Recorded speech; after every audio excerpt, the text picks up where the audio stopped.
ஒரு நாள் சாமின் பேக்கிலிருந்த ஒரு சின்ன சிவப்பு கார் பொம்மை ஸ்பீடி வழுக்கி கீழே விழுந்தது. அது புல்வெளியில் ஒருவிடத்துக்கு சென்றுவிட்டது. ஆனால் சாம் கவனிக்கவில்லை.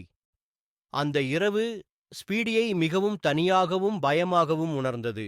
அப்பொழுது அருகிலிருந்த பனிப்பூச்சி பொம்மை ஒன்று வந்தது. "நீ தொலைந்து விட்டாயா?" என்று பனிப்பூச்சி அன்புடன் கேட்டது. "ஆமாம், நான் சாமியினுடைய பொம்மை" என்று ஸ்பீடி பதிலளித்தது. "பரவாயில்லை, நாம் சேர்ந்து வீட்டைக் கண்டுபிடிப்போம்" என்றது பனிப்பூச்சி.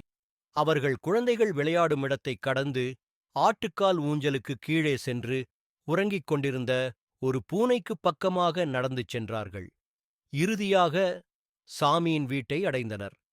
அடுத்த நாள் காலை சாமியின் அம்மா வாசலில் ஸ்பீடியை கண்டார். "ஸ்பீடி!" என்று மகிழ்ச்சியுடன் கத்தினார் சாம். "நான் உன்னை இழந்து விட்டதாக நினைத்தேன்." அந்த நாளிலிருந்து ஸ்பீடியும் பனிப்பூச்சியும் உணர்ந்தார்கள். நண்பர்கள் ஒருவருக்கொருவர் உதவினால் எப்போதும் வீடு செல்லலாம்.